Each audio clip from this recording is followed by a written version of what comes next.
Hi guys, welcome back to Filmi बाप।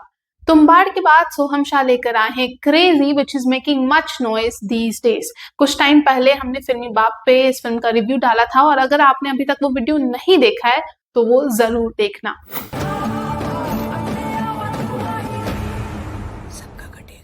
Crazy is a psychological thriller and a race against time story. In case अभी तक आपने ये movie नहीं देखी है और आपको ये थिएटर्स में एक्सपीरियंस करना है then this video is not for you, because इस वीडियो में थोड़े बहुत नहीं बल्कि सिर्फ और सिर्फ स्पॉयलर्स हैं। So let's begin the story from the scratch. Film जब स्टार्ट होती है तब फोकस में होता है एक बैग जिसे लेकर सोहम शाह यानी कि फिल्म का प्रोटैगनिस्ट डॉक्टर अभिमन्यु सूद काफी टेंस्ड और सीरियस नजर आता है। उस बैग को वो अपनी गाड़ी में रखता है और जैसे ही अपनी कार को ड्राइव करने के लिए वो पार्किंग से निकलता है तभी उसे एक कॉल आता है फ्रॉम व्हाइट कोट। अब व्हाइट कोट का मतलब क्या है? व्हाइट कोट मतलब उनका एक fellow senior in his profession. अब वो व्हाइट कोट अभिमन्यु को कहता है कि जल्दी से जल्दी पूरा कैश यानी कि पूरा 5 करोड़ रुपए लेकर उसके पास पहुंच जाए। Abhimanyu on his way appears tensed क्योंकि वो सारे पैसे उसे एक आउट ऑफ कोर्ट सेटलमेंट के लिए यूज करना है। अब ये क्या मामला है? दरअसल अभिमन्यु ने एक सर्जरी की एंड द पेशेंट डाइड। अब the family of the patient sued him और उसके ऊपर चार्जेस लगा नशे की वजह से लापरवाही करने का। इसकी वजह से Abhimanyu got engaged in a legal drug abuse case. Court में जीतना मुश्किल था, इसीलिए उसके लॉयर और सीनियर यानी कि व्हाइट कोट जिसे पीयूष मिश्रा ने अपनी आवाज दी है, उन दोनों ने अभिमन्यु को ये सलाह दी कि आउट ऑफ कोर्ट सेटलमेंट करना बेहतर रहेगा। ऑन हिज वे अभिमन्यु को एक अननोन नंबर से कॉल आता है जो ये क्लेम करता है कि he has kidnapped his daughter वेदिका।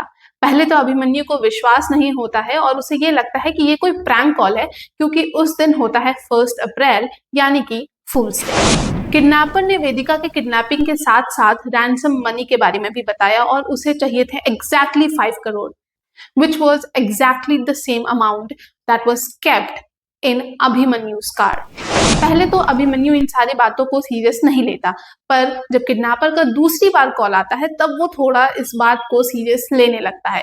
इस पूरी बात को कंफर्म करने के लिए वो कॉल करता है अपनी एक्स वाइफ को who is voiced by Nimisha सजयान।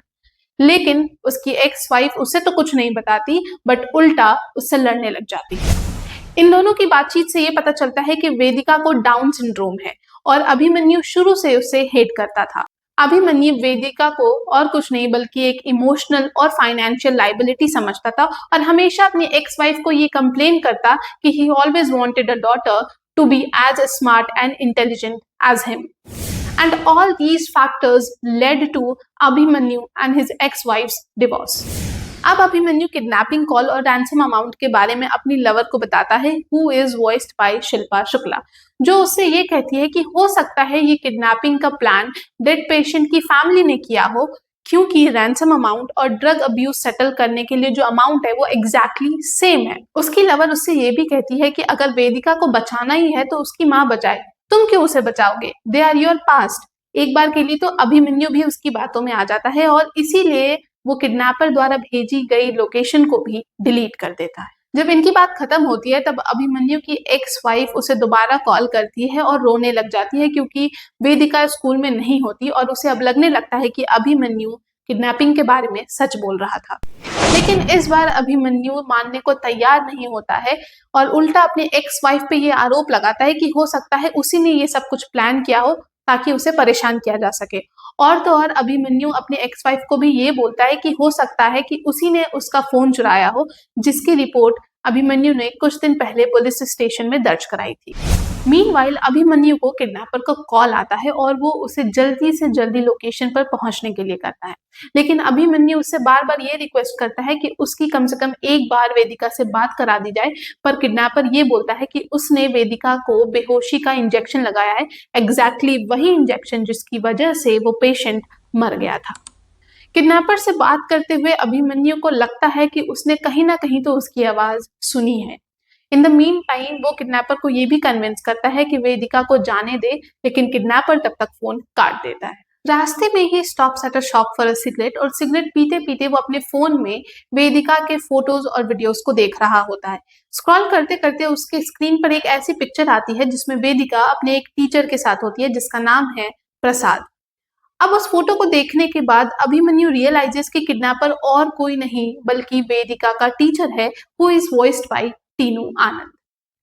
Abhimanyu को किडनैपर का दोबारा कॉल आता है और इस बार किडनैपर वेदिका को जमीन में बेहोश पड़ा हुआ दिखाता है। अभिमन्यु किडनैपर का नाम लेके बोलता है कि मुझे सब पता है कि ये तुम हो और ये सब कुछ तुम कर रहे हो। वो उससे ये भी कहता है कि तुम एक अच्छे इंसान हो तो प्लीज वेदिका को जाने दो, पर किडनैपर उसकी बात नहीं मानता है और उसके बाद अभिमन्यु दोबारा से लोकेशन मांगता है। इसके बाद शुरू होती है race against time psychological thriller.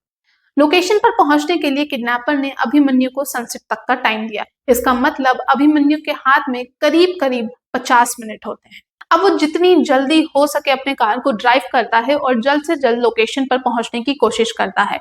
इसी बीच उसका फेलो सीनियर डॉक्टर उसे कॉल करता है कि वो अभी तक 5 करोड़ रुपए लेकर उसके पास नहीं पहुंचा।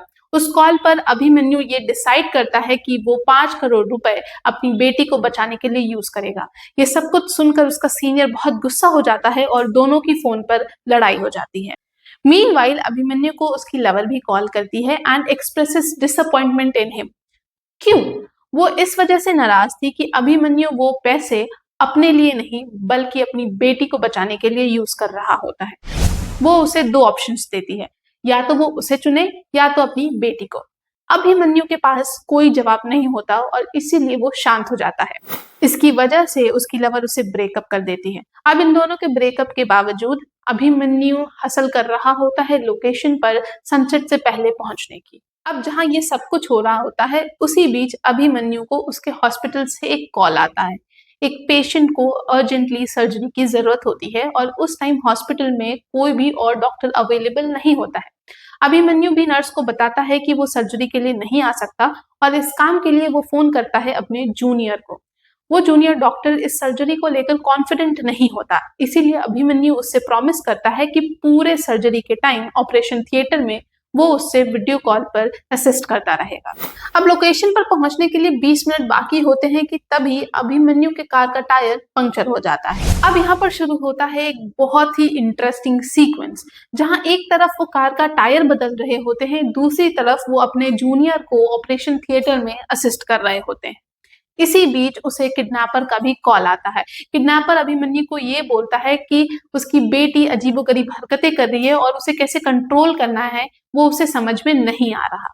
So it is a sequence जहां अभिमन्यु एक नहीं, 2 नहीं बल्कि 3 चीजों से एक साथ डील कर रहे हैं और तीनों ही चीजें वो काफी पेशेंटली हैंडल करते हैं। अब आखिरकार सर्जरी सक्सेसफुल हो जाती है। अभिमन्यु अपनी कार का टायर भी बदल लेते हैं और उधर उनकी बेटी भी नॉर्मल स्टेट में आने ही वाली होती है। अब जैसे ही कार का टायर ठीक हो जाता है वो जल्दी से जल्दी लोकेशन पर पहुंचने के लिए ड्राइव करना शुरू करते हैं क्योंकि सनसेट अब जल्द ही होने वाला था। अब किडनैपर के इंस्ट्रक्शन के मुताबिक अभिमन्यु को जिस लोकेशन पर पहुंचना था वहां पर उसे बस अपने पैसों का बैग फेंक देना था और उस लोकेशन पर 1 सेकंड के लिए भी नहीं रुकना था। इसके साथ साथ किडनैपर ने अभिमन्यु को यह भी बताया था कि उसकी बेटी उसे उस लोकेशन से करीब 1 किलोमीटर आगे मिल जाएगी। हम फिल्म में ये देखते हैं कि लोकेशन पर पहुंचने के बाद अभिमन्यु ने वो पैसों से भरा हुआ बैग वहां फेंक तो दिया है, पर उसकी गाड़ी अभी भी वहीं खड़ी है। तो एक पल के लिए लगता है कि अभिमन्यु उसी लोकेशन पर रुक गया, पर जब कैमरा होता है टर्न तब हमें ये पता चलता है कि गाड़ी में फ्यूल खत्म हो गया होता है और इसी वजह से अपनी बेटी को बचाने के लिए अभिमन्यु वहां से आगे दौड़ रहा होता है। अब अभिमन्यु दौड़ता है और अपनी पूरी जान दौड़ने में लगा देता है और तभी उसे एक कार टक्कर मार देती है। इस एक्सीडेंट की वजह से अभिमन्यु का घुटना टूट जाता है। खून से लथपथ अभिमन्यु कैसे भी आगे बढ़ता है क्योंकि उसे जल्द से जल्द अपनी बेटी को खोजना होता है, उससे मिलना होता है और उसे बचाना है। भागते भागते वो एक ऐसी जगह पहुंचता है जहां पर उसे कई सारे बंडल्स मिलते हैं। बंडल्स एज इन वहां पर बहुत सारे ऐसे कुछ चीजें रखी होती है जो बोरियों में लिपटे हुए होते हैं। बावजूद इसके कि उसे काफी सारी चोट आई थी और उसका घुटना टूटा हुआ था, अभिमन्यु एक एक करके उन जूट बंडल्स को खोलना शुरू करता है। फिर एक बंडल में उसे अपनी बेटी तो नहीं बल्कि वापस अपना 5 करोड़ वाला बैग मिल जाता है। अब वो जब इन सारी चीजों को प्रोसेस कर ही रहा होता है तभी उसे उसी अननोन नंबर से कॉल आता है और इस बार अभिमन्यु से बात कर रही होती है उसकी बेटी वेदिका।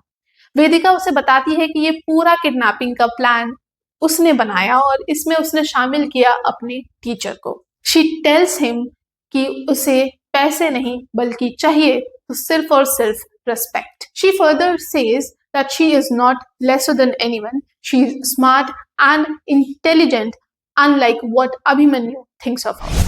अब जब फोन कट जाता है तब अभिमन्यु को रियलाइज होता है कि उसने अपनी बेटी के साथ कितना गलत किया। फोन कटने के बाद उसने धीरे से सॉरी बोला और तभी बारिश शुरू हो जाती है।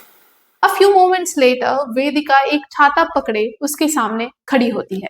दोनों एक छाते में एक दूसरे का हाथ पकड़कर वहां से जाने लगते हैं। Frame out and the movie comes to an end. So this was everything about the Crazy movie. I hope आपको ये पूरा स्टोरी और क्लाइमैक्स अच्छे से समझ आ गया होगा। And if you want more such ending explained videos, comment में जरूर बताना कि कौन सा फिल्म या कौन सी सीरीज का आपको वीडियो चाहिए। मिलते हैं एक नए वीडियो में, तब तक के लिए सदा फिल्मी रहो मैन।